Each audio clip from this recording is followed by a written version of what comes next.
So this is a really cool full circle moment for me because I originally created Monk using Monk with Enchant Sword. If you haven't already seen my video, I'm sure you have.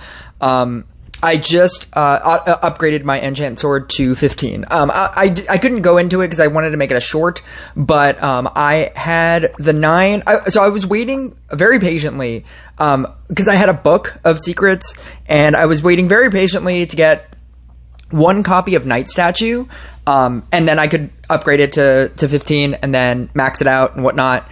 And all I needed was the one copy, and for some reason, I just wasn't getting it. And then I thought, okay, well, if I also get like Inquisitor, I can enchant, or I can naturally get that to 9. Or if I get like 2 copies of Inquisitor, I can upgrade it naturally to 14, and then Book of Secrets it to 15.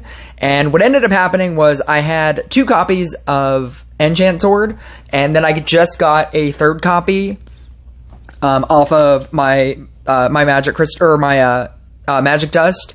I just got the 3rd copy just randomly, and I was like, I guess we're doing this.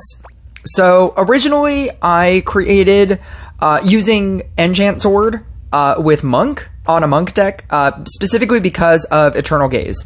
So if you don't already know, which I trust you do, they completely changed Enchant Sword, and so Awakening doesn't do the passive, just it gives you bubbles just every single period of time, and so the way that you get it now is through Eternal Gaze, at which point you can't use Approving Glance, which is the only way that it removes debuffs.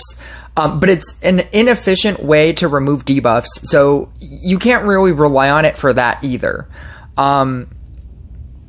It only has a 35% chance to get a large quantity of bursts to your field is really difficult. And originally, with Awakening and Approving Glance, that was the best way to both power up your field and get rid of every single debuff over the course of time, because it was just constantly feeding you. And now you have to choose. And so the current way to use Enchant Sword is Awakening, Double Power, Eternal Gaze. And then with 15, which I now have, and it's the only reason why I really, really wanted to try it out in Blooming Dash, is Growing Supremacy. Merging units under the effect of the sword has a 20% chance of transferring them to another unit. So if you merge 2 units that have swords on it, sword stacks on it, you have a 20% chance of transferring it to another unit, which is amazing. So then it kind of acts, so it makes it so that all of the stacks that you have on a unit doesn't just go away. I mean, 80% of the time it will, but the fact that they're giving you some amount of maybe is good. Additionally, every red sword increases damage to all players' units by 0.5, so that isn't necessarily going to matter. While the blue sword increases the attack speed of all units by 0.5 for every merge rank of that color. And then Ancient Swords, if you're running the damage version of sword, you're getting the color, you're getting 50% of each bonus. So Growing Supremacy is going to give not only just better stats, but it's also going to give you the attack speed that the Approving Glance doesn't give you anymore. Because originally Approving Glance gave you attack speed, and then you got crit chance. Crit chance is a little bit worse now, but I think that Enchant Sword is still good. And I just played a game. I was talking about Monk. So the way that I ran this in my Monk deck was, if I got screwed over, and I had just the one Enchant Sword as my one unit that was left, if that one Enchant Sword is an Awakened Sword, you could splash your field just over the course of the game every time you hit a boss with 5 orbs. And so because I'm in a position now where I'm constantly just going, like very far into the game, that is really good because I will encounter multiple bosses. It only works one time, so it's not like when you have double bosses you get 2 splashes. You still just get the 1 splash. If you have triple bosses, you don't get 3 splashes, you still just get the 1 splash. But the fact that I'm going my games are taking so long and I'm always going into triple bosses, having 1 awakened blue sword on the field, it just does wonders for this deck. And it also allows me to hard focus on leveling up my Blade Dancers, as opposed to having to split my attention between Night Statue and Blade Dancer, and then doing the wacky things of like merging onto a growth tile and then merging it away, and then hoping that it's not a Night Statue, and then merging away Night Statues. I'm not sure if Night Statue is better, but I do know for a fact this is much easier.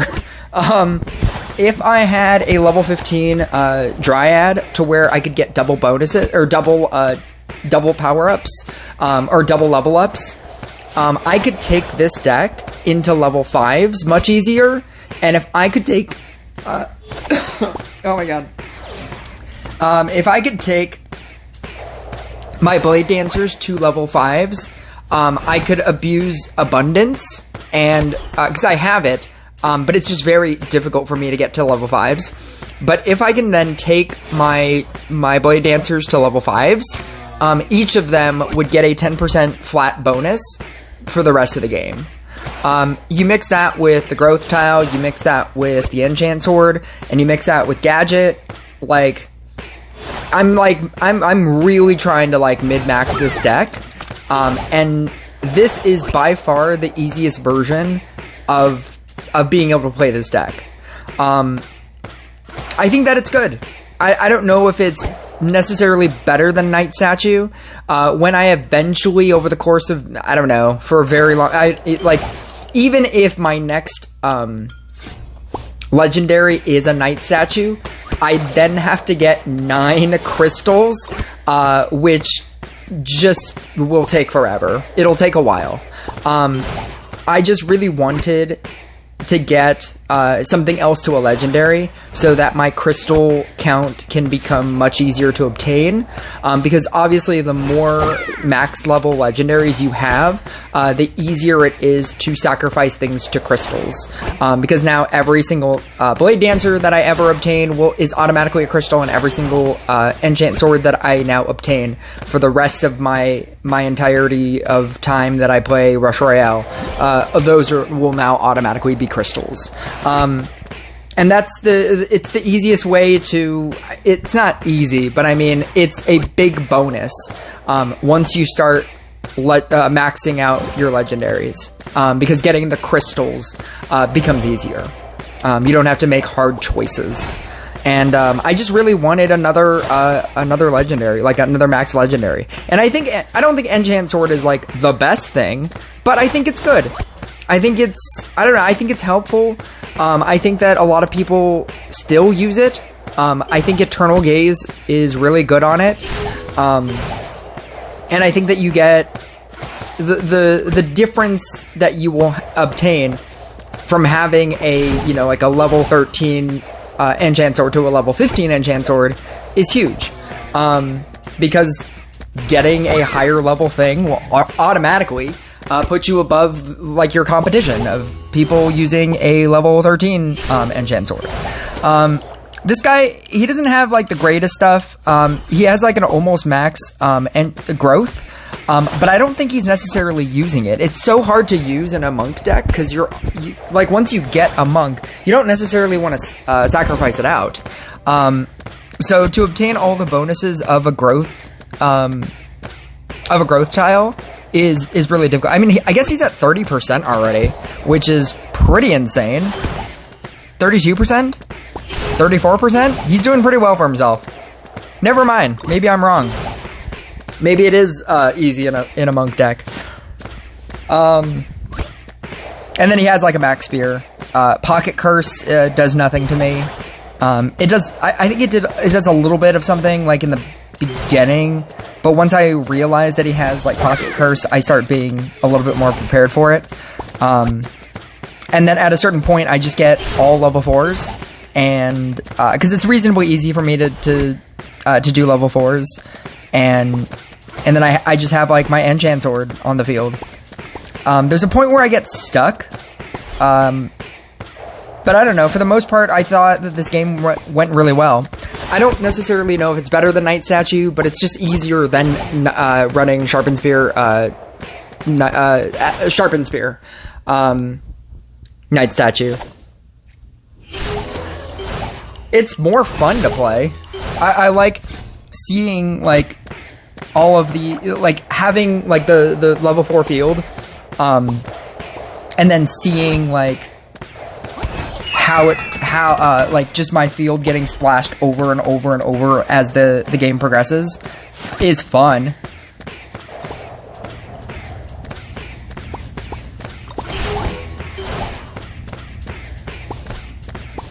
You're able to merge out so well here.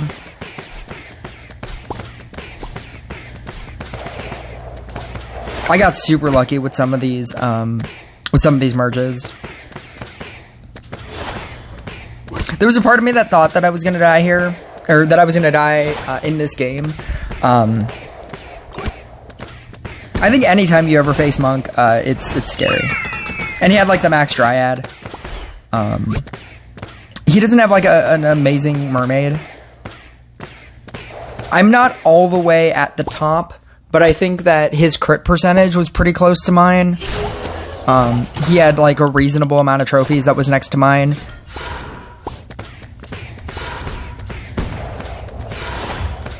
Like, I think that this was a pretty fair match.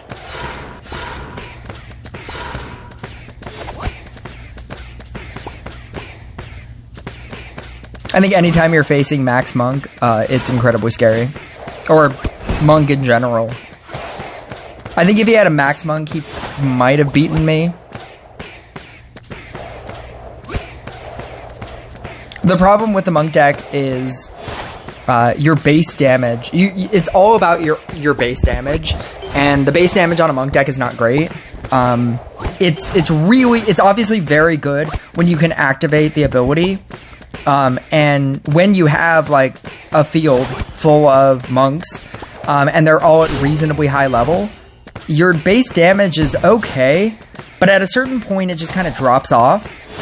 And when it drops off and you start losing to the wave, like you're not able to just auto kill everything that comes out, it starts to become like the choice starts to happen where you have to choose whether or not to use your ability to kill the wave or use your ability to kill the boss. I think the choice is always like kill the problematic boss, the one that's gonna like really screw you over. Like Puppeteer is gonna do nothing to you. Tamer is gonna do nothing to you. Gorgon is essentially not really gonna do anything to you. Dark Priest, King Pudding. I think the only one that you really care about is like Bedlam. I think Monk might, or Monk. I think Monkey. Oh, Monk. That's why I said Monk. Monkey King. Monk E King. Might be a problem as well. I don't think Tribunal. Maybe Tribunal is pretty awful too. Because like you can only upgrade one thing at a time, and so if half your board gets downed, that's a pretty big hit.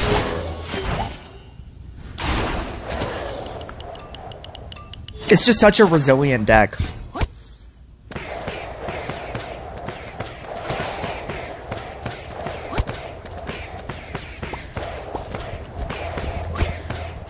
Right here, I obviously don't want this this non-awakened sword, and so I use the Dryad to upgrade my Harley Quinn in order to hopefully get to a level 3 so I can merge it out. And then I end up just merging out the other one. I merged away from the tile because I didn't know what it was going to become. And I was thinking that if it became like a enchant sword on the level... you know what? Maybe I should have just merged onto the tile. I think I didn't think that I merged enough. See, like, I'm already at a 36%. There we go. I'm at a 38%, and then I got, I lucked out and got another, Blade Dancer. That's the great thing about this deck. And this is why I wanted to talk about the Monk deck and the fact that I'm playing against a Monk deck. I think it's really funny that you can actually play this like a Monk deck. Because you can utilize every single tile that you're getting from the gadget. And then you can utilize every single growth tile. And you can just keep building... Blade Dancers. As much as, like, your field will allow, which is basically right here. I'm kind of stuck right here. I don't necessarily know what to do. I don't want to summon in, because if I summon in an enchant sword, like a non-awakened enchant sword, then the Eternal Gaze is a 50-50 activation. It'll either give me 5 orbs because it activated the Awaken, or it'll give me 2 orbs because it activated the Non. And so I don't necessarily want to do anything here. I can basically protect everything. Again, knowing that he has Pocket Curse, I don't move things, even if they get Dark Priested or King Pudding. I don't move them until after the boss round ends.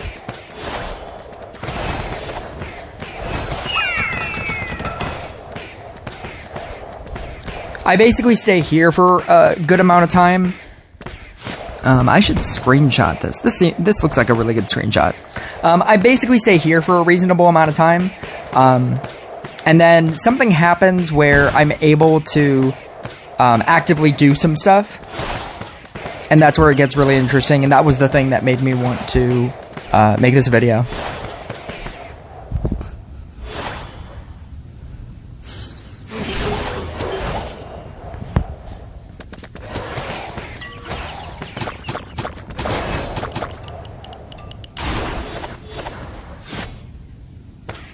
I get like a reasonable amount of gold tiles as well.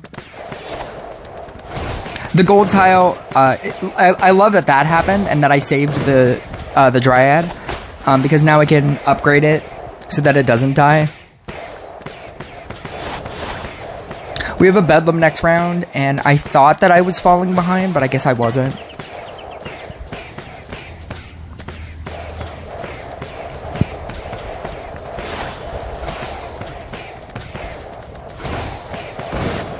I obviously have this level 3 Portal Keeper that's doing literally nothing.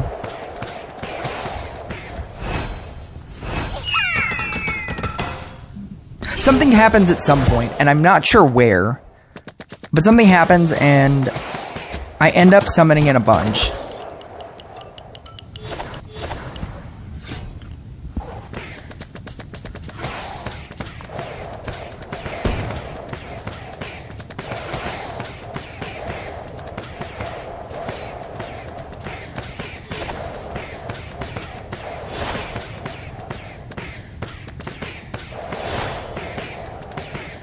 Like, look at these crits.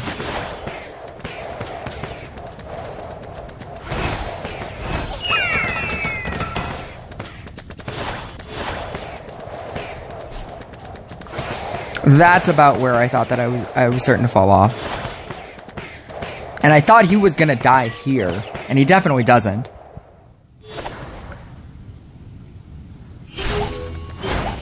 This is double Dark Priest.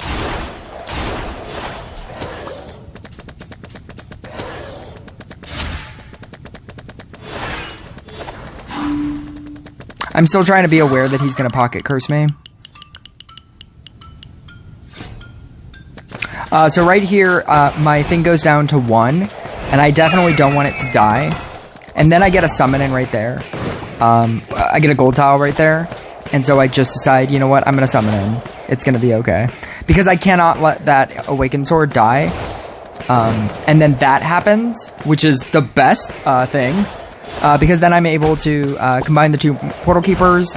I copied it, and then now I have like a level. I have a red sword and a blue sword, so then he's gonna get blue sworded as well. Not a lot, but it would have happened in the next round. And then you can pop some of the bubbles. If you have a Awakened Red Sword, that can be defense against Mermaid, because then you're popping 5 bubbles at a time on them. But if it's a regular sword, I don't think it's incredibly worth it to like save it. Just merge it out. But yeah, that's something. I don't know if this is better than Night Statue. I guess I'll see in the next couple of games that I start playing, but I just thought I'd make a video.